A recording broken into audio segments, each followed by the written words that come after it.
बाल्याला पण तो बघतो, तारुण्य पण तो बघतो, वार्धक्य पण तो बघतो, तसं मृत्यू सुद्धा तो.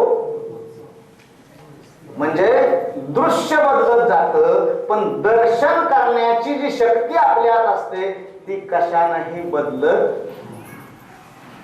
ते आजारी असताना आजाराकडे बघतोय आणि निरोगी असताना निरोगीपणाकडे बघतोय.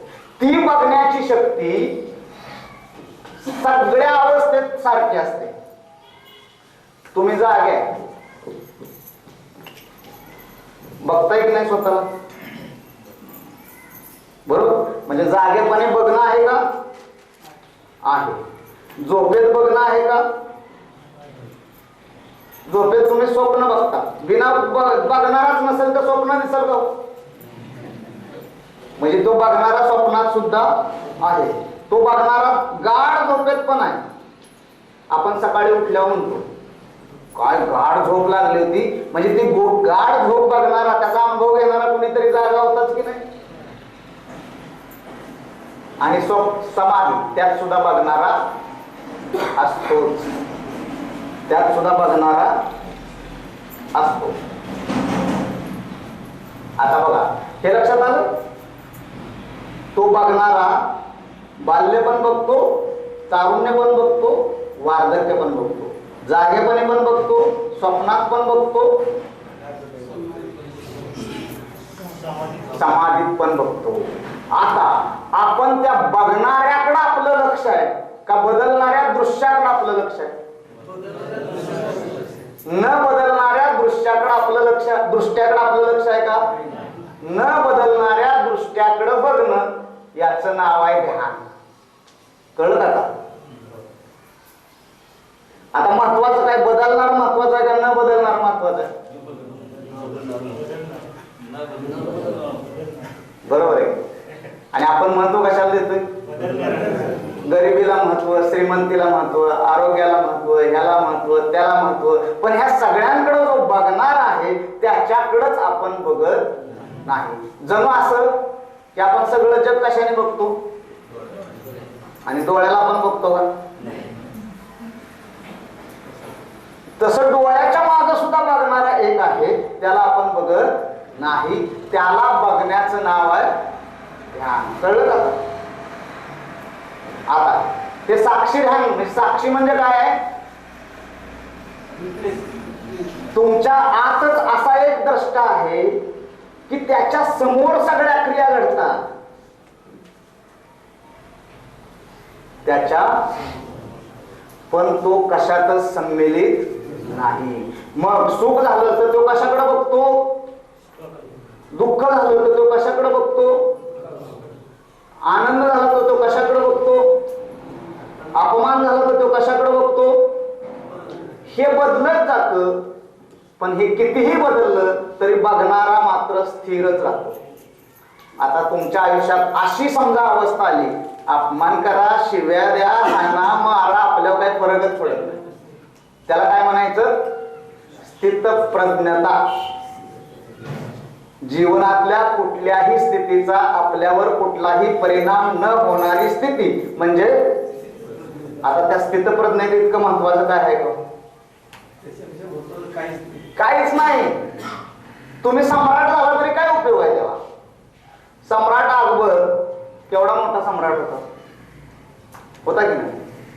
एका गावातले लोक एका फकीराकडे गेले, म्हणजे असं करा, आपल्याला शाळा बांधायची आहे आणि आपण जरा देणगी मागायला जाऊया अकबराकडे. आमचं काय ऐकणार नाही म्हणजे, तुम्ही जरा साधू आहे, तुमचं ऐकत. चला, मग त्या फकीराला घेऊन ते गेले. मग गेल्यानंतर त्याचं नमाज पडायचं चालू होतं. हे परवरदिगार अल्लाह, माझं राज्य वाढू दे, माझं सैन्य वाढू दे, मला आणखी पत्नी मिळू दे, मला हे मिळू दे, ते मिळू दे. नमाज पडायचं चालू होतं. त्या फकीरानं बघितलं, म्हणलं चला माघारी. गाववाले म्हणले अहो नमाज संपल्यावर पण विषय तरी काढूया. नाही म्हणलं, आपल्याला आता काय बोलायचं नाही. आणि तो माघारी जायला निघाला. तेवढ्यात नमाज संपला. अकबरानं बघितलं की हे फकीर निघाले. अकबर पळत पळत गेला, म्हणला माझा नमाज संपलाय, तुम्ही कशासाठी आला होता? म्हणले आलो तो एका कामासाठी, पण आता काही काम नाही तुझ्याकडे. म्हणले असं कसं? कशासाठी आला? म्हणला आलो होतो आम्ही देणगी मागायला, पण भिकाऱ्याकडे काय मागायचं त्यांनी म्हणजे मला भिकारी म्हणतोस? अहो तुम्हीच तर म्हणत होता मला हे दे, मला ते दे, मला हे दे. म्हणले 1 रुपया मागणं काय आणि 1 लाख मागणं काय? मागणं हे भिकारीपणाचंच. मग तसला भिकारी सम्राट अकबर तुम्हाला बनायचं आहे का साक्षी झालेला ज्ञानेश्वर बनायचं आहे? निवड तुमची आहे. बरोबर. आपण जीवनाला महत्व देत नाही, जीवनावश्यक वस्तूंना महत्व आहे. प्रत्यक्ष जीवनाला महत्व आहे का? कशाला महत्व देतो आपण? आणि समजा यम तुमच्या पुढे उभा राहिला आणि तो म्हणला तुझ्या सगळ्या वस्तूंनी इस्टेट मला दे, नाही तर तुझा जीव तरी मला दे, तुम्ही काय द्याल? आणि वाचवणार काय? तुमचा जीव पाया द्यायचा आहे का?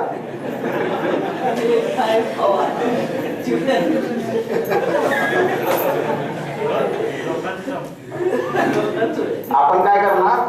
म्हणणार जीव दे, वस्तू जाऊ दे, सगळं. म्हणजे जे वाचवायचंच नाही शेवटी ते मिळवण्यासाठी आयुष्य घालवतो, आणि जे वाचवायचं आहे त्याच्याकडे आपला अक्षम्य दुर्लक्ष आहे. कळतंय?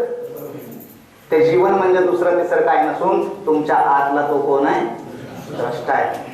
मग ह्या द्रष्ट्याला ज्या दिवशी तुम्ही जाणता त्या दिवशी कशाचाही कसलाही परिणाम तुमच्यावर होत नाही. कसं जाणलं जातं द्रष्ट्याला?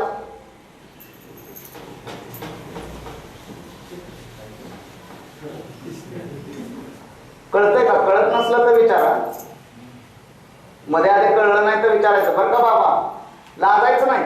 10 वेळा 20 वेळा सांगतो, संध्याकाळी 12 पर्यंत बसू आपण, काही मला प्रॉब्लेम नाही. आता हा द्रष्टा. आपण जे ध्यान करणार आहे ते कुठलं ध्यान करणार आहे? साक्षी ध्यान. साक्षी म्हणजे एक नदी अशी आहे, नदीचा प्रवाह आहे. तुम्ही तटस्थ म्हणजे नदीच्या किनाऱ्यावर बसलाय, बरोबर.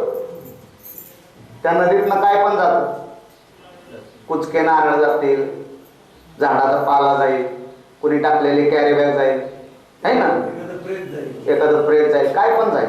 आपण काय करतो? फक्त बघतो. फुल आलं की आपण नाचतो का? प्रवाहातनं फुल गेलं म्हणून डान्स करतो का? नाही. आणि प्रवाहातनं एकदम घाणेरडा जिन्नस गेला म्हणून रडत बसतो का? नाही. म्हणजे आपण त्या प्रवाहाचे फक्त काय? निरीक्षक आहे. त्या प्रवाहाचा आपल्यावर कसलाही परिणाम होत नाही. तुमच्या आतमध्ये विचारांचा सुद्धा काय आहे? प्रवाह. विचारांची सुद्धा नदीत चालू आहे. ह्या ध्यानात काय करायचं? शांत बघायचं. काढायचं भानगडीत पडू नका. आपलं आयुष्य काढण्यावरच गेलंय तरी काही निघत नाही. आयुष्यभर तेच केलं की निघालं काय? काढायचं काय नाही. काय करायचं? फक्त बघायचं.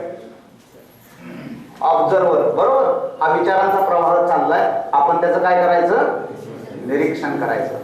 म्हणजे चांगला विचार आला बघायचा, जाऊ द्या. वाईट आला बघायचा, जाऊ द्या. आपल्यावर त्याचा काही परिणाम होऊन द्यायचा नाही. आपल्या अडचण काय आहे? विचारांशी तादात्म्य पावणं. जेव्हा तुम्ही द्रष्टा म्हणून विचाराकडे बघता तेव्हा विचार हे काय आहे? दृश्य आहे, बरोबर. आणि बघणारा काय आहे? द्रष्टा दृश्य आहे का? म्हणजे पहिल्यांदा तुम्हाला जाणीव होती की मी म्हणजे माझा विचार नाही, मी बघणारा आहे आणि विचार हे दृश्य आहे. नेहमी आपलं कसं होतं? विचार म्हणजेच मी. विचार आला की त्याच्याबरोबर वाहत जातो आपण. आला फरक लक्षात? विचार आला की आपण काय करतो? वाहत जातो. ते घेऊन जाईल तिकडे आपण जातो. आणि कुठं घेऊन जाईल होतं? नरक बरा.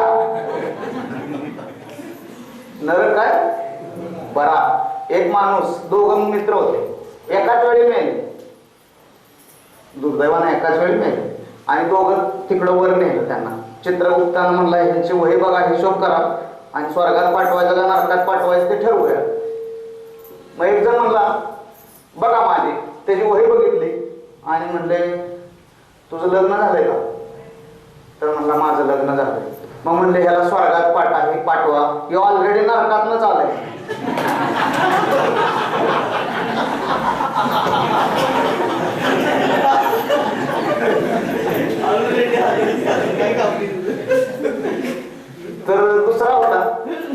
म्हणला मला ह्यानं सांगितलं लग्न झालं म्हणलं ह्याला नरकात पाठवला, आपण पण आता काहीतरी उत्तर तयार केलं पाहिजे. त्याला विचार तुमचं लग्न झालंय का? म्हणलं माझं 4 वेळा झालं. म्हणले ह्याला सगळ्यात बेकार नरक आहे तिकडं पाठवा.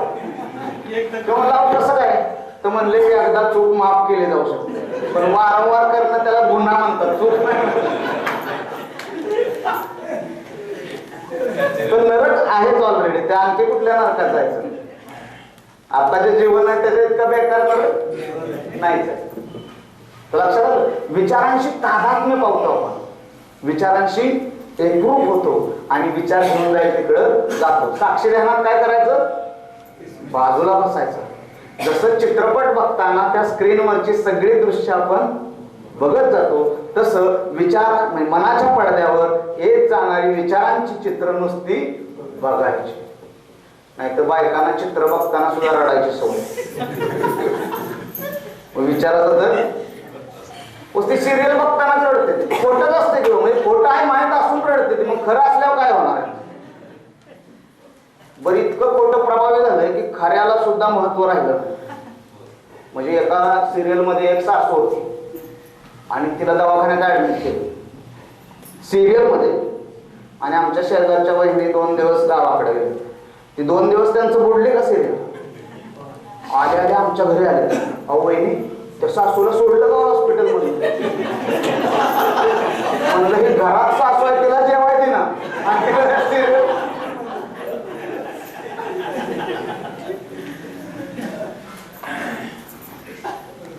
म्हणजे विचार काय त्याच्या मागे जाऊ नका तुम्ही, ते नाही त्याच्याशी एकरूप होऊ नका, तुमचा त्याचा काही संबंध नाही. कारण विचार, आता नीट लक्षात घ्या, किंवा मन, विचार कशात नाही तो मनातून. आता नुकतंच जन्मात आलेल्या बाळाकडे मन असतं का? मन म्हणजे काय? हा गुलाब आहे, ही चमेली आहे, हा शहाणा आहे, हा वाईट आहे, असं तुलना करणारच मन असतं ना. म्हणजे नुकतंच जन्माला आलेल्या बाळाकडे मन असतं का? नसतं. जन्माला येताना बाळ नो माइंड स्टेट मध्ये जन्माला येतं. मग ते मन कोण तयार करतं? तुमची आई तयार करते, तुमचा बाप तयार करतो, तुमच्या शाळेतला मास्तर तयार करतो, बरोबर? म्हणजे ते मन ही कोणाची देणगी आहे?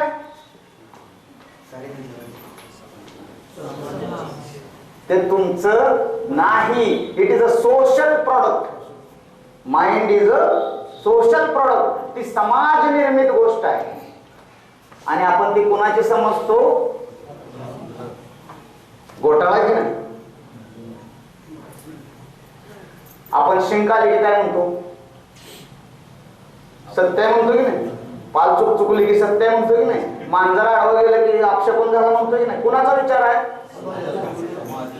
पंजाच्या कधीपासून आलाय माहित आहे का आपल्याला? आणि आपण समजतोय कुणाचा? आपला विचाराशी काही संबंध नाही. विचार ही समाजाची देणगी आहे. विचारांकडे बघणारा द्रष्टा मी आहे. पटलं? मग चांगलं येऊ दे नाही तर वाईट येऊ दे, आपल्याला घेणं देणं आहेच काय? आपलं काम कुठलं आहे? फक्त बघण्याचं. म्हणजे पहिलं सूत्र ध्यानात ठेवायचं की विचार चांगला वाईट ठरवायचा नाही. त्याच्याकडे काय करायचं? फक्त बघणे. भूमिका कशाची ठेवायची? फक्त बघण्याची. बाकी काही करायचं नाही. आता मला बघताना बऱ्याच गोष्टी बघण्यातच नष्ट होतात, कारण न बघितल्यामुळे त्या येतात आपल्या. तुमच्या मनात असे विचार येतात का की आपल्यालाच लाज वाटतात?